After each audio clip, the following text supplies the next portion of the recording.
네, 가장 먼저 블룸버그 통신의 보도입니다. 한국 증시에 정말 이 역사적 랠리 새해 내내 좀 오르지 않았습니까? 이게 잠깐은 좀 쉬어가는 움직임이 나왔는데 이게 반도체에 의존하는 이런 구조적인 문제 또 공매도 베팅의 상당 부분 부담을 갖고 있다고 자세하게 분석했습니다. 우선 현재 한국 증시가 굉장히 가파르게 상승을 하고 있음에 따라서 당연히 어제 이 약세가 잠깐 숨고르기다라고 생각하시는 분들도 계실 텐데요. 블룸버그 통신에 따르면 구조적인 문제가 있다고 밝혔죠. 이 반도체 쏠림 현상의 원화 약세도 지금 거의 1,480원 가까이 오른 상황이고요. 또 매수 주체도 상당히 제한적인 그런 상황, 또 거기에 미국 주식 열풍까지 상당히 좀 국내 증시에 제한적인 환경들이 많다라고 이야기를 했는데 우선은 당연히 소화할 타이밍이 좀 오긴 했지만요, 대표님. 문제는 이 블룸버그 통신의 이야기에 따르면 구조적인 문제가 현재 상당히 좀 곳곳에 포진되어 있다. 이게 만약에 사실이라면 현재 약세가 좀 장기화될 가능성도 있는 거네요. 예, 그 블룸버그의 지적을 뭐 이렇게 새겨야 필요는 있습니다. 근데 네. 하지만 전체적인 그 우리의 어떤 코스피가 올라가는 것에 대해서 구조적으로 막을 수 있는 건지를 살펴볼 필요가 있습니다. 네. 일단 블룸버그가 지적한 것을 생각해 보면은 뭐 저희가 다 아는 대로 이제 어제 같은 경우 보면 이제 코스피 전체 시총이 약 4,039조 원입니다. 4,040조 원인데 삼성전자, SK하이닉스 시총 1, 2위 기업, 그다음에 그 삼성전자 우 역시 시총이 뭐 높습니다. 삼성전자 우의 시총이 87조 원이니까요. 이 세 종목에 대한 시총을 모두 합치면 그 시총 코스피 시총 전체에서 39%, 40%를 넘었다 40% 미만 내려온 것은 두 종목이 좀 떨어진 것도 있고 상대적으로 현대차 주가가 올라가면서 현대차가 50만 원까지 목전에 뒀으니까 현대주가 올라가서 어느 정도 희석이 된 측면도 있습니다. 그래서 세 종목 삼성전자, SK하이닉스, 삼성전자 우를 다 합치면 코스피 시총에서 39%라는 이 점은 사실은 좀 뭐 블룸버그가 지적을 했고 우리가 좀 새겨야 될 대목이 있긴 합니다. 네, 이렇게 쏠림이 워낙 극심하다 보니까 사실상 투자를 좀 이전부터 국장에서 해오신 분들은 이 상승 랠리가 체감이 되지 않을 수도 있겠다. 저는 이런 생각이 들더라고요. 뭐 실제로 여기 보시면 대다수 종목이 하락이다라고 되어 있는데 이 지난 6개월 동안에요. 코스피 상승 종목이 340개인데 하락 종목이 그보다도 훨씬 많은 490개. 이거를 좀 신고가 랠리다라고 마냥 좋게만 보기는 어려울 것 같네요. 예, 그러니까 그 점도 이제 블룸버그가 이제 잘 지적을 했는데요.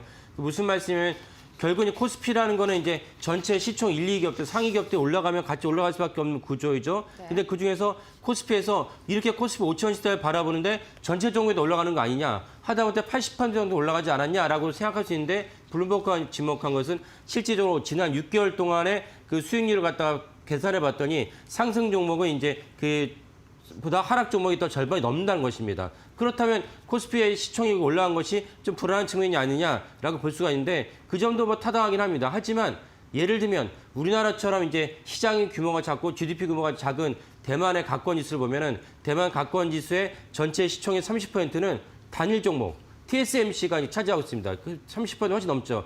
이런 현상이 생긴 이유는 미국이 이제 주식시장이 오래됐고 주식시장 오래되다 보니까 여러 가지 다양한 스타 플레이어가 많죠. 그리고 스타 플레이어가 많다 보니까 다우존스는 30개밖에 안 되면 30개를 갖다가 유지하는 종목이 많지 않습니다. 계속 주기적으로 이제 30개 종목이 탈락도 하고 편입되는 것이 많은데 우리나라 가권 지수는 주식시장 역사가 짧고 그다음 한국이나 대만이나 전체적인 어떤 산업 구조가 대만은 이제 TSMC, 우리나라는 이제 반도체 종목이 많이 차지하다 보니 생긴 일이다. 그래서 이것이 지적이 타당하긴 하지만 각국의 어떤 반도체나 주식시장 연륜을 갖다가 파악해 본다면 그렇게까지 뭐 우리가 새겨야 될 것은 아니다라고 볼 수가 있습니다. 네, 확실히 이렇게 쏠림 장세 속에서 개인 투자자분들의 이 시장에 대한 불신이 저는 아직까지 좀 남아있다고 생각을 한 게 지금 보시자면은 레버리지 하락 베팅이라고 나와 있죠. 한마디로 이 코스피 지수가 사상 최고치를 기록한 만큼 그동안 이 공매도 투자액, 우리에게는 뭐 대차거래 잔고로 좀 해석이 될 수가 있겠죠. 이거랑 또 인버스 투자액이요. 마찬가지로 역대급 최고치를 기록하고 있는 상황입니다. 이거 뭐 기술적인 조정 가능성을 5,000P를 보는 것보다도 더 우선적으로 좀 봐야 하는 상황일까요? 예.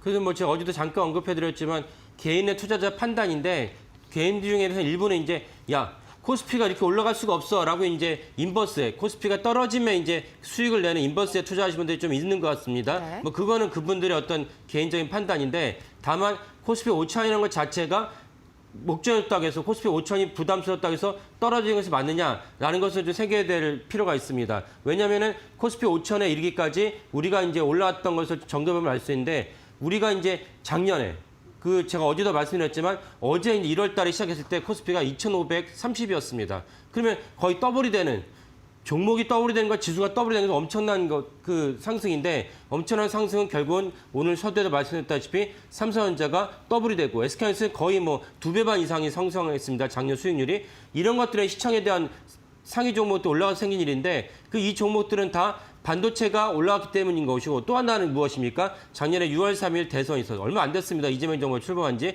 만 1년도 안 됐습니다.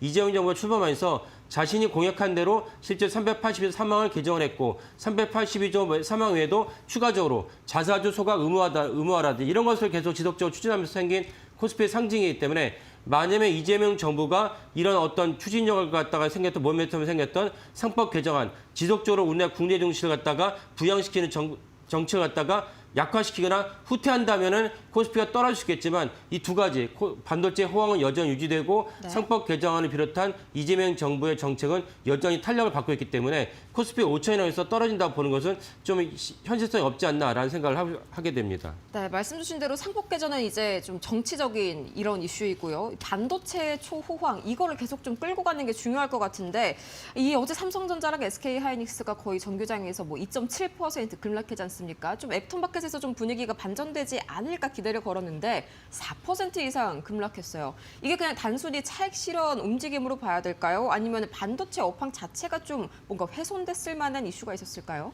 예, 반도체 업황은 저희 코너를 계속 보신 분들은 업황이 흔들리지 않는다는 걸 아실 것입니다. 네. 그래서 심지어 작년에 9월부터 12월까지 HBM 말고 범용 반도체 가격이 4배 이상 올랐습니다. 이건 엄청난 수치죠. 그래서 삼성전자가 엔비디아에 여전히 납품을 못했지만 그러다 범용 반도체 삼성전자의 그 볼륨으로 치면은 생산 물량으로 치면 SK하이닉스보다 압도적으로 많으니까 그래서 범용 반도체 가격이 올라가기 때문에 삼성전자의 주가가 이제 100% 이상 상승을 했습니다. 그래서 제가 이제 말씀드린 적이 있지만 삼성전자는 PI, 그러니까 인센티브를 갖다가 현금으로 주던 것을 2년 전부터 일부를 갖다가 50% 정도를 자사주를 주기 시작했습니다. 그래서 이제 2년 전만 하더라도 삼성전자 직원들, 임원들 만나면은 입이 이만큼 나왔었어요. 아니, 주가가 언제 올라간다고 나한테 물량을 주느냐? 그 심지어 보이에서 기관도 있으니까. 하지만 그분들 다시 만나면은 얼굴이 행복해요. 주가가 이제 베이스 올랐으니까요.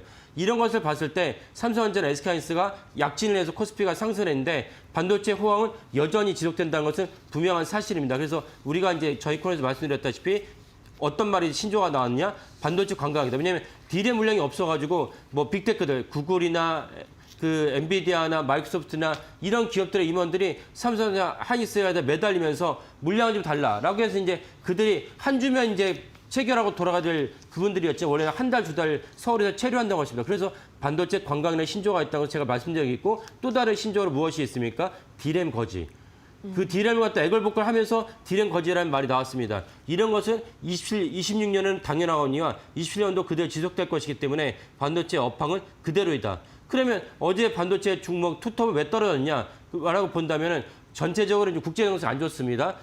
트럼프 대통령이 그린란드를 우격다짐으로 뺏으려고 하니까 유럽이 이게 장난하는 것 같다 이거 어디 그럴 수 있어 그러니까 트럼프 대통령이 그럼 난 관세를 때릴 거야 라고 얘기하면서 업황이 안 좋았다. 국제 정세 안 좋았다는 것이고 사실 이 부분에 떨어졌는데 많은 분들이 인지하고 계시지만 미국 대법원은 트럼프 대통령의 관세 부과에 대해서 안 좋은 시각을 보고 있습니다. 제가 볼 때는 이미 지난주에 판결이 났어야 되는데 이번 주에 판결이 난다 보면 트럼프 대통령한테 관세 부과는 너의 역할이 아니야. 대통령 역할이 아니고 의회 역할이니까 너는 잘못된 거야 라고 판결 내리기만 하면 트럼프 대통령의 모든 무기가 없어지는 거예요. 그래서 이건 일시적으로 해결되지 않을까 싶습니다. 그래서 이런 관점에서 어저께 사실은 우리나라 반도체 투톱이 떨어진 것이고 오늘 장 마감에 새벽에 장 마감 마이크론의 마이크론의 주가를 보면은 엔비디아는 떨어졌지만 마이크론 올라갔어요. 이 점 무엇이냐? 결국 반도체 업황이 너무나 좋기 때문에 생긴 현상이다. 이 현상은 그대로 우리나라에도 반영된다고 봐야 된다고 봅니다.